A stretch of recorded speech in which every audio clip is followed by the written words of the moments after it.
एक बार सीता जी अपनी सहेलियों के साथ जनक जी के महल के बगीचे में मनोरंजन के लिए गई। वहां पर एक वृक्ष पर उन्होंने तोते के एक जोड़े को देखा। दोनों आपस में बातें कर रहे थे। एक ने कहा कि अयोध्या में एक सुंदर और प्रतापी कुमार है जिनका नाम श्री राम है। उनसे सीता जी का विवाह होगा। श्री राम 11,000 वर्षों तक इस धरती पर राज्य करेंगे। सीता और राम दोनों एक दूसरे के जीवन साथी की तरह इस धरती पर सुख से जीवन बिताएंगे।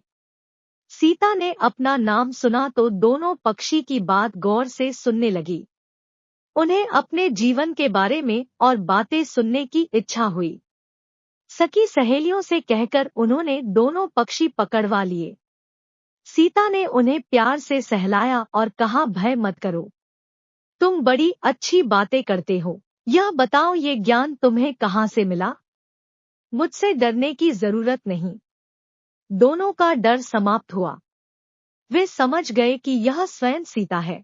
दोनों ने बताया कि वाल्मीकि नाम के एक महर्षि हैं। वे उनके आश्रम में ही रहते हैं। वाल्मीकि रोज श्रीराम और सीता के जीवन की चर्चा करते हैं। उन्होंने वहीं यह सब सुना जो अब सब कंठस्थ हो गया है। सीता ने और पूछा तो तोते ने कहा, दशरथ पुत्र श्री राम शिव का धनुष भंग करेंगे और सीता उन्हें पति के रूप में स्वीकार करेंगी। तीनों लोकों में यह अद्भुत जोड़ी बनेगी। सीता पूछती जाती और तोता उसका उत्तर देते जाते। दोनों थक गए। उन्होंने सीता से कहा, यह कथा बहुत विस्तृत है, कई माह लगेंगे सुनाने में। दोनों उड़ने को तैयार हुए। यह देख सीता ने कहा, तुमने मेरे भावी पति के बारे में नहीं बताया। उनके बारे में बड़ी जिज्ञासा हुई है। जब तक श्रीराम आकर मेरा वरण नहीं करते मेरे महल में तुम आराम से रहकर सुख भोगो। तोती ने कहा, देवी हम वन के प्राणी हैं, पेड़ों पर रहते सर्वत्र विचरते हैं। मैं गर्भवती हूँ। मुझे घोंसले में जाकर अपने बच्चों को जन्म देना है। सीता जी नहीं मानी। तोते ने कहा, आप जिद न करें।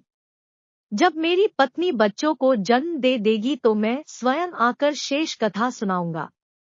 अभी तो हमें जाने दे। सीता ने कहा, ऐसा है तो तुम चले जाओ, लेकिन तुम्हारी पत्नी यही रहेगी। मैं इसे कष्ट न होने दूंगी। तोते को पत्नी से बड़ा प्रेम था। वह अकेला जाने को तैयार न था। जब तोते को लगा कि वह सीता के चंगुल से मुक्त नहीं हो सकता तो विलाप करने लगा। मुनियों ने सत्य कहा है, मौन रहना चाहिए। यदि हम कथा न कहते तो मुक्त होते।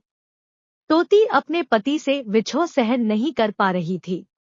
उसने सीता को कहा, आप मुझे पति से अलग न करें, मैं आपको शाप दे दूंगी। सीता हंसने लगी। उन्होंने कहा, शाप देना है तो दे दो। राजकुमारी को पक्षी के शाप से क्या बिगड़ेगा। तोती ने शाप दिया, एक गर्भवती को जिस तरह तुम उसके पति से दूर कर रही हो उसी तरह तुम जब गर्भवती रहोगी तो तुम्हें पति का बिछोह सहना पड़ेगा। शाप देकर तोती ने प्राण त्याग दिए। पत्नी को मरता देख तोता क्रोध में बोला, अपनी पत्नी के वचन सत्य करने के लिए मैं ईश्वर को प्रसन्न कर श्रीराम के नगर में जन्म लूंगा और अपनी पत्नी का शाप सत्य कराने का माध्यम बनूंगा।